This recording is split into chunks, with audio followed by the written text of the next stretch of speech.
in this video, guys, I'm going to share through the absolute easiest way to sell life insurance. And I promise you by the end of this video, if you use this 8-step framework, it will help you stop getting objections and most importantly, make more sales. Now, the reason I make this video is I had one specific life insurance agent in general who was struggling. 3 days, no sales. I taught them this framework, and from that day on, went from selling 2 policies per day. And if you use this, you should expect to see your results selling 2 policies per day. And I'll also add some results here. We had multiple agents sell 4, 5 policies at my agency at Legacy Family Life after I taught this. And most importantly, I know it works because we've done over $240,000 of sales using this framework that I'm going to teach you here today in the last 5 days at Legacy Family Life. I know if you use these 8 ingredients to every single one of your calls, what will happen is you'll print money. And here's why. If you use the same ingredients and the same recipe, do you typically get the same outcome? And the answer is yes. And that's exactly what I want to teach you guys here today, and how my top agents, how I sold over $500,000 of life insurance by doing the same thing over and over and over again. And this is the framework that I'm going to teach you here today. So what is the goal of the life insurance? What I want to break that down is how to sell life insurance to make it so easy that anybody can comprehend. If you're struggling at selling, you have to look at your script and you have to look at the questions that you're asking in your script. And here is the framework that you want to have in your script, in your sales process. If you're literally just trying to figure out how to sell life insurance, this will solve it for you. So the first thing is question number 1. This is the most important part when you're selling life insurance, is you're asking your prospect, well, hey, Miss Betty, what is the goal of the life insurance? What do you want to make sure gets taken care of? Question 1 is very important because it helps them identify what the problem is or what the goal is. Without a clear problem or a clear goal, you cannot help your prospect. If you go to change someone's tire and it's not flat and you're there and you're the tire man to change tires, they're going to be like, why are you touching my car? The same thing in life insurance. If Miss Betty is looking for an annuity and you're trying to sell her a small final expense policy to cover her burial expenses, will she buy?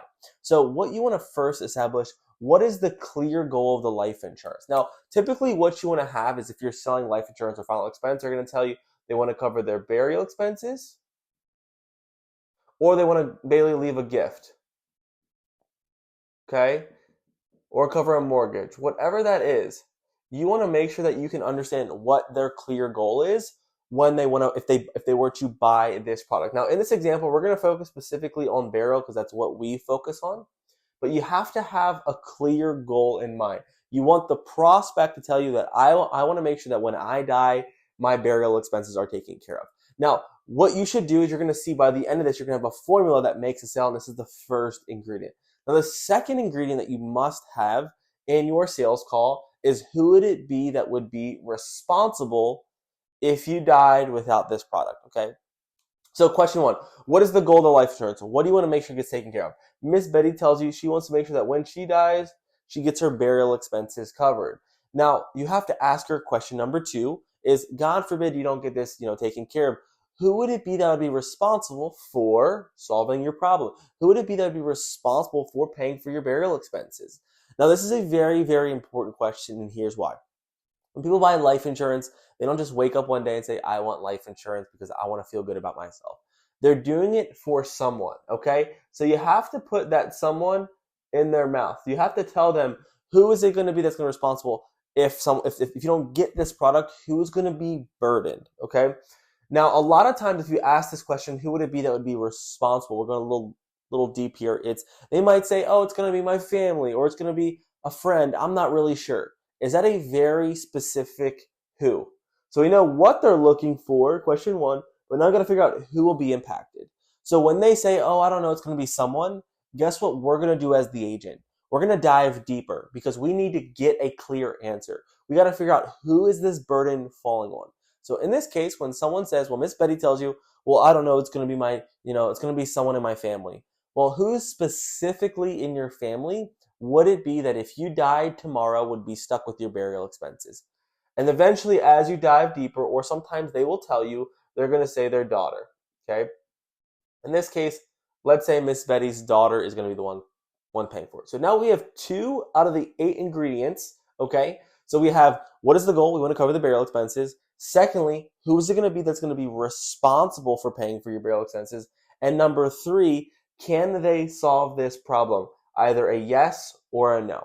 So what that's going to sound like is, okay, so Miss Betty, it sounds like that your daughter would be the one that would be stuck paying for your burial expenses. Now, would your daughter be in a position where she could come out of pocket $10,000 to $20,000 for your burial expenses? Okay, we want to get a yes or a no to this question, and you can cater question 3 depending on what the goal is. For example, if they want to cover a mortgage, and Miss Betty, would your husband Jim Tom would he be in a position where he could still cover the last $300,000 on your mortgage while you're dead and he has no income? Well, could he do that? And the answer that we're typically looking for is a no. And a little side note here, I'm going to have this framework in a PDF on my free school community. It's a free school community. Drop in the description below. You can go ahead and check it out. I want to give this to you guys in a PDF so you can use it and make more sales. Okay, so can they solve this problem? The answer that we're typically looking for is going to be absolutely a no, because what we want them to do is we're going to set up the consequence. But when you ask them, would your daughter be in a position to pay $10,000 to $20,000 out of their burial expenses? Sometimes they're going to tell you yes, and sometimes they're going to tell you no. But if they say yes, here's how you handle it. Okay, so it sounds like, Miss Betty, that your daughter could come out of pocket $20,000 for your burial expenses. So it sounds like do you actually feel if you pass away today that she would truly be able to go into her savings account, grab $20,000 and give it to the funeral home? Do you think she could actually do that?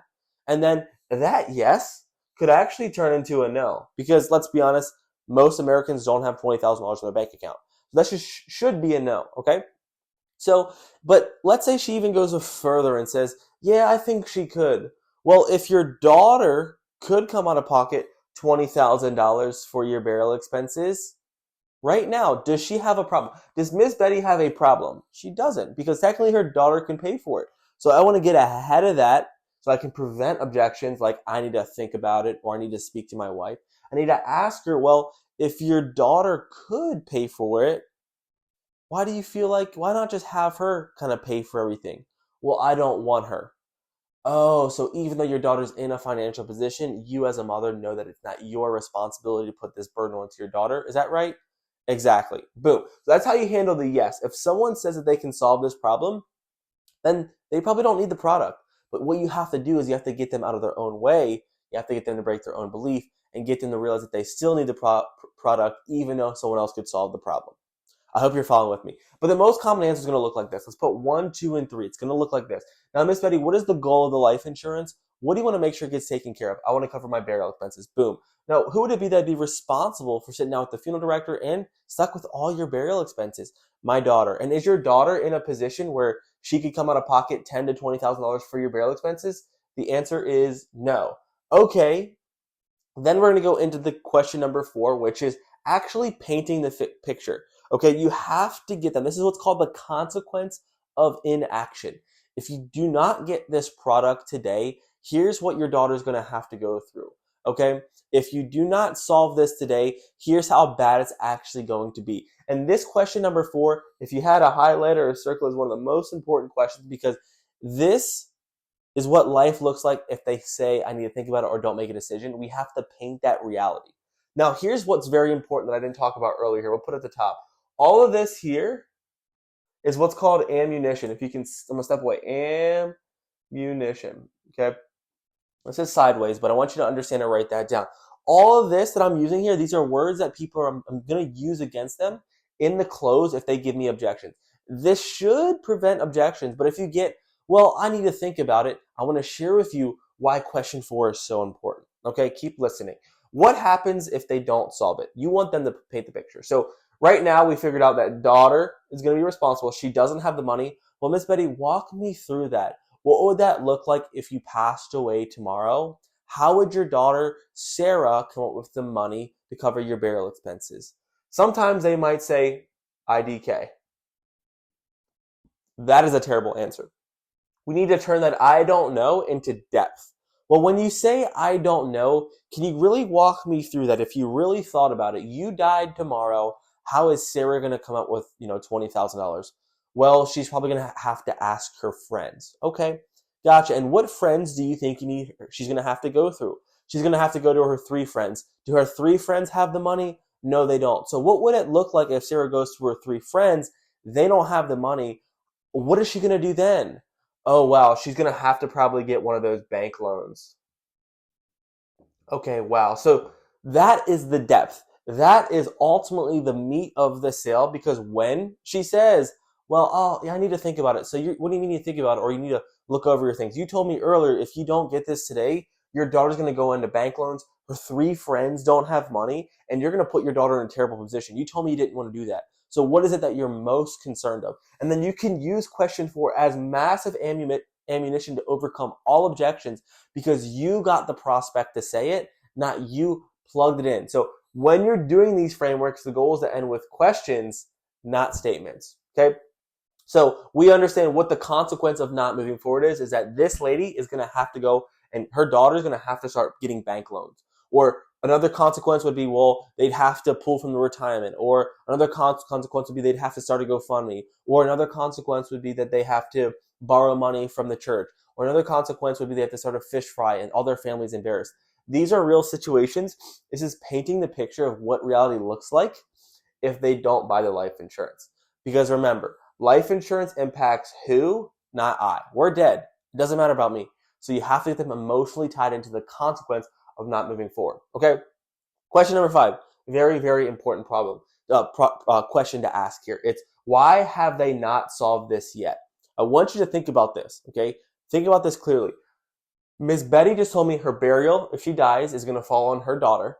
Her daughter, Sarah, does not have the money, and Sarah's going to have to start bank loans. So why in the world had they not solved it? And what I explained to my team on Thursday was, let's say your car had a flat tire.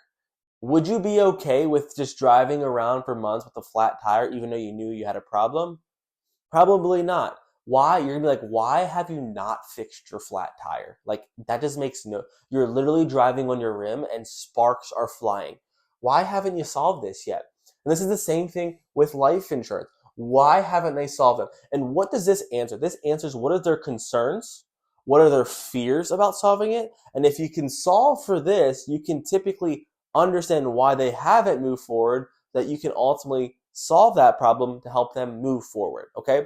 And these concerns might be, well, it's too pricey. It's too expensive, okay? It could be there's no waiting period. I don't want something with a waiting period. Or I don't want something that expires, okay? These are all valid concerns. So let's say you ask Miss Betty, well, this sounds so important to you, Miss Betty. What's been the reason that you haven't put a solution in place to make sure that your daughter, Sarah, is taken care of?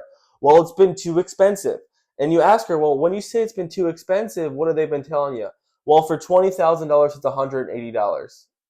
Do you think if I pitch Miss Betty something for $20,000 for $180 that she's probably going to buy? Probably not, unless I built a ton of value. But most importantly, I got to figure out why she hasn't moved. So you want the coverage, Miss Betty. Your biggest concern is that you just don't want to pay $100 because you're $180 because you're on a fixed income. Well, what does comfortability look like for you? And you can solve this as variables. If you look at math, y equals mx plus b, that's the slope equation. You always had to solve for the x variable, right? So what is the x variable? Is it a price? Is it a waiting period? Is it expires? And if you can figure out what's the one thing that's held them back from not solving this problem, because most people, humans, just with the law of reciprocity and loving people, you don't want to put your friends and loved ones in pain, right? So you want to avoid the pain, but there's something that they haven't, there's a reason why they haven't done it yet, and that's what you have to solve for. So question number 5, what you have to look for is why haven't they not solved this problem? And you're going to get some type of variable. Money, waiting period, expires, or, lost a job. Like, you have to figure out what these constraints are, and then you have to solve them, okay? You can't just say, okay, gotcha, the price, and then you move forward. Because if you don't solve for the constraint, then guess what's going to happen here in the ultimate objection? Like, they're going to bring up, I need to think about it because the price is too expensive. So number 5 is all about objection hunting and killing so that you can understand what it is, okay? Number 6 is why solve this now? So let's break this down. They told you what would happen. Their daughter, Sarah, would have to get bank loans. Why they haven't solved it is because the price has been too expensive. So what you now need to understand is why solve this problem now. Typically, they know that they have a problem. They've been putting it off for months and months and months. They've been driving their car on the flat tire for months and months and months. But why all of a sudden do they wake up on a random Tuesday and say, hey, it's time to fix my flat? Why do they do that? A belief change because their circumstances are still the same, the environment is still the same, but their belief have switched overnight that allows them to take an action where now their behavior has changed where they're driving to get their car fixed. So sales is a transfer of beliefs that changes behaviors. And that's what you're trying to understand is why would you want to change your behavior now? Why put a solution in place now? Okay. This is going to allow them to say, okay, well, I'm tired of pushing this off. Well, I want to finally go ahead and make a decision. Or, I want to make sure that I'm finally stepping up. So what you want to ask is, Miss Betty, why is it so important for you to finally put a solution in place for your daughter now? And Miss Betty will tell you why she now is going to get out of her own way. She's going to wake up on a random Tuesday and decide it's time to change the flat and it's time to put a solution in place for my daughter. So this is a belief breaking question. You're going to break their beliefs so that they can ultimately decide to move forward on their own. Okay. Now, number 7 is the coverage amount. Now we know what we have to solve for. We got to get to understand how much coverage they want amount. If I'm selling burial life insurance and they want $100,000 to cover their burial, that's going to be a little bit outstretched and they're on a fixed income. But most of the time you want to understand if they're going cremation, or they want to go burial. Okay. These options do range based off the types, but ultimately you want to understand what they are getting. Cremation could be anywhere from 5 to 12K. Burial could be anywhere from 10 to 25K. It just depends, and it depends on what their belief is. So what you want to do in question number 7 is you want to ask them, well, Miss Betty, when it comes to covering your arrangements, are you planning for more formal burial or are you going the cremation route? She's going to say, well, I want to go the burial route. So then you're going to follow up and say, well, okay, so typically the average burial is anywhere between $10,000 to $15,000. Is that all you're looking for? Let's say Miss Betty says, yeah, that's great. Then you know what to quote her. You're not going to quote her 5K. Why are you not going to quote her 5K? Because that doesn't solve her problem. Are you going to quote her 7K? Probably not. It's not going to solve her problem. Are you going to quote her 20K? Yes, that solves her problem. Are you going to quote her 15K? Yes, it solves her problem. So question number 7 is very important because this is going to set up your pitch. And if you're not pitching to solve their problem, people will not buy. And you need to understand what are they actually looking to solve and what are they looking to buy so that you can ultimately give them the right product that solves their problem. Okay. So the coverage amount is very important. And then what you have to do here is what's called the power recap. So what you're going to do is you're going to take all your answers here. So we got burial, we have your daughter, we have no, we have bank loans, we have price is too expensive. She finally wants to, take care of it on her own. She's going the burial route, and then we're going to put this into a power recap, and we're going to summarize it back to her. This is the last cherry on top to make sure that your prospect feels heard, that you understand that she has a problem, and you're going to use this in a consequence setting. So let me do it with you, and I'm going to break it down. Okay, so Miss Betty, it sounds like to me that you just want to make sure that ultimately when you pass away that your funeral and burial expenses are completely paid for.